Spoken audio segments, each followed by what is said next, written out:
एक बार एक बहुत अमीर व्यापारी रहता था। उसने अधिक संपत्ति बनाने के लिए अपनी सारी संपत्ति अपने 2 जहाजों में छोड़ के दूसरे राज्य भेजने का फैसला किया। दुर्भाग्य से वे उसे गरीब छोड़कर डूब गए और वह अपने छोटे बेटे और जमीन के एक टुकड़े के साथ छोड़ दिया गया था। एक शाम वह आराम करने और सोचने के लिए अपनी भूमि पर गया जब उसे मैनिकन नामक पौने ने दौरा किया। मित्र, इतना उदास क्यों? मैंने अपनी सारी दौलत खो दी और मुझे अपने बेटे की चिंता है। ठीक है, जो आप चाहते हैं उसके लिए पूछें और आप इसे प्राप्त करेंगे। बदले में आप मुझे वो पहली चीज देंगे जो आपको घर पहुंचते ही छूता है। इस तारीख से 12 साल बाद आपको ये देना होगा। मंजूर है? जैसे ही व्यापारी खुशी से घर लौटा, उसके बेटे ने उसके पीछे से आकर उसके पैर पकड़ लिया। तुरंत व्यापारी को एहसास हुआ कि उसने सोचे बिना क्या कर दिया। डर ने उसे जकड़ लिया और वह अपने अटरी तक भाग गया, ये देखने कि उसे पैसे मिले कि नहीं। लेकिन वहां खाली था। उसे राहत मिली ये सोचकर कि पैसे अभी तक नहीं आए, तो जब आएंगे उसे वो इनकार कर देगा और अपने बेटे को सुरक्षित रखेगा। मगर कुछ दिनों बाद वह अटरी को देखने लौटा और उसको सोने से भरा पाया। वह पहले से कहीं ज्यादा अमीर था। 12 साल बाद वह तारीख आ गई जब व्यापारी को अपने बेटे को बौने को देना था। बेटा, मुझे तुम्हें कुछ बुरा बताना है जो मैंने बहुत समय पहले किया था। पिता, चिंता मत करो, हमारे साथ कुछ भी बुरा नहीं होने वाला। पिछली रात बेटे को एक जादुई परी द्वारा दौरा किया गया था, जिसने उसे प्राप्त होने वाले के एक महाभाग्य के बारे में बताया और ये भी कि उसे प्राप्त कैसे करे। स्थिति के बारे में जानने के बाद वह अपने पिता को उसी स्थान पर लेके गया जहां उसे बौने को दिया जाना था और वहां अपने पिता को नीचे बैठा दिया। फिर उसने अपने पिता के चारों ओर मिट्टी में घेरा बना लिया। तभी बौना आके उसका दावा पूछा।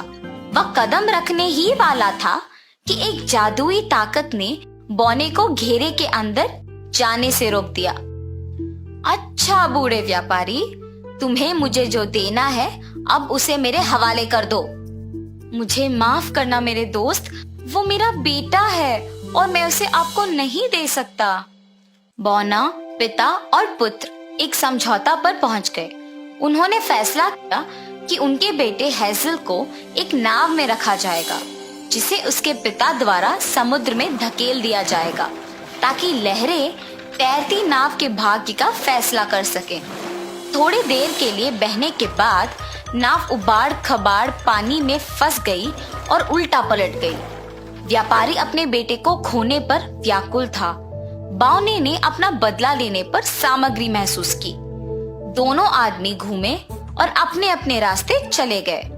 हालांकि युवा हेजल बच गया और बहती नाव के सहारे तैरता रहा, जो कुछ दिनों के बाद एक बहुत बड़े महल और उसके पीछे एक सुनहरे पहाड़ के साथ एक अजीब किनारे पर पहुंचा।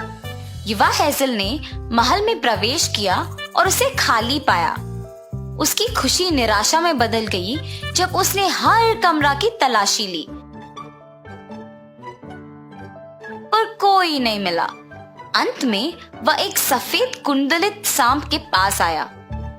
हेंजल, मैं राजकुमारी नुआता हूँ। मैं इस श्राप में फंसी हूँ जो अगर आप अंधेरे में यहाँ आने वाले 12 पुरुषों से पीड़ा का सामना करते हैं तो तोड़ा जा सकता है। आपको 3 रातों के लिए ये भुगतना होगा और जादू टूट जाएगा और मैं अपने मानव रूप में वापस आ जाऊंगी।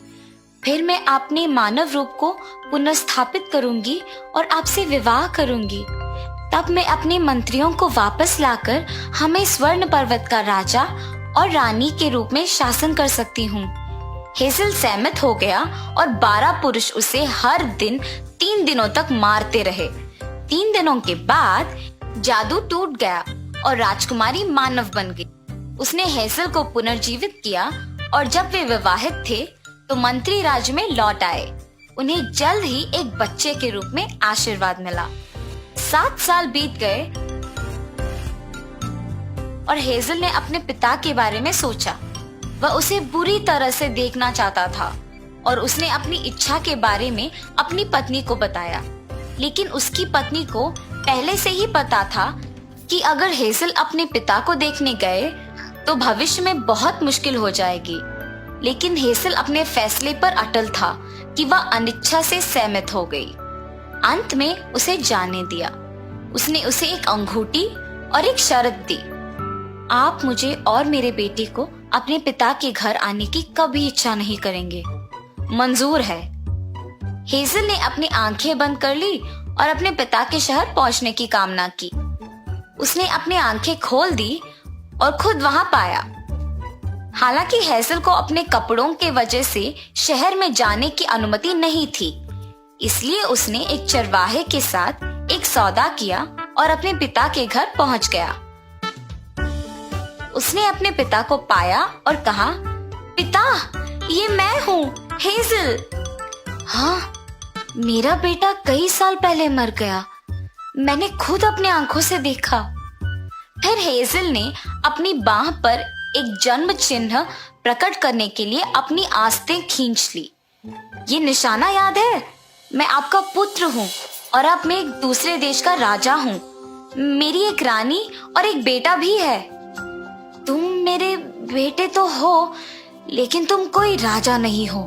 तुम एक चरवाहा हो और तुम्हारा परिवार कहाँ है? अचानक रानी और बेटा पहुंचे और वह उग्र हो गई, लेकिन शांत रही। हेजल उसे उसी किनारे पर ले गया जहाँ से वह कई साल पहले डूब गया। वहाँ उन्होंने अपनी रानी के गोद में आराम किया। रानी ने अपनी अंगूठी वापस ले ली और अपने बेटे के साथ अपने महल में पहुंच गई। हेजल बाद में जाग गया और तब उसे एहसास हुआ कि क्या हुआ था। वह समझ गया था कि वह अपने पिता के पास वापस नहीं जा सकता क्योंकि वह उस पर विश्वास नहीं कर रहे थे। अंत में उन्होंने चलने का फैसला किया और अपने परिवार के पास वापस जाने का रास्ता खोज लिया। दूसरी ओर 3 दिग्गज अपने विरासत के लिए लड़ रहे थे। वे 3 वस्तु थे, एक लबाड़ा जो आपको अदृश्य बना देता है, एक जोड़ी जूते जो पहनने वाले को कहीं भी ले जा सकता है, और तलवार जो बताए जाने पर तलवार चलाने वालों को छोड़कर सभी को मार सकता है। अपने खोज के कई दिनों बाद हेजल इस स्थान पर पहुंचे और वस्तुओं को देखा। उन्होंने बहस को निपटाने में मदद करने की पेशकश की। उन्होंने दिग्गजों को ये कहा कि उन्हें न्याय करने के लिए सभी वस्तुओं को पहनना होगा। एक एक करके उसने वस्तुओं को अपने ऊपर रखा और गायब हो गया। वह महल तक पहुंचा तो उसने हो रहे एक बड़े उत्सव को देखा। उन्होंने अपने अदृश्य लबाड़े का इस्तेमाल किया और भीड़ में से घुस के महल के अंदर गए और ये देखा कि उनकी रानी दूसरी आदमी से शादी कर रही थी। वह उग्र हो गया और लबाड़ा पहनकर वह महाभोजन कक्ष में गया। उसने रानी को सबक सिखाने का फैसला किया और हर बार जब रानी खाने की कोशिश कर रही थी तो उसके खाने के प्लेट पकड़ ली। रानी अब चिंतित थी और परेशान हो रही थी। वह उठकर अपने निजी कक्षों में चली गई। वह सब कुछ के बारे में सोच रही थी और रोने लग गई। जब हेजल ने आकर अपना लबाड़ा हटा दिया तो रानी ने सदमे में उसे देखने के लिए राहत महसूस की। हेजल गुस्से में आया और उस पर चिल्लाने लगा और उसे रुला दिया। इसी गुस्से में वह विशाल कक्ष में घुस गया और चिल्लाया, मेरे राज्य के मंत्रियों, मैं वापस आ गया हूँ और ये शादी रद्द हो गई है। रईसों और दरबारी लोगों ने उसका मजाक उड़ाया और हंसा। क्रोधित होकर उसने अपने तलवार लहराई और चिल्लाया, मेरा सिर छोड़कर सभी का काट डालो। तलवार के जादू काम कर गया और सभी लोगों के साथ अपने प्यारी रानी और बेटे को भी खो दिया। उन्होंने महसूस किया कि उन्होंने क्या किया है और लालच और क्रोध का कोई स्तर किसी के परिवार के बलिदान के लायक नहीं है। हेज़ल रोया, स्वर्ण पहाड़ का एक अकेला राजा।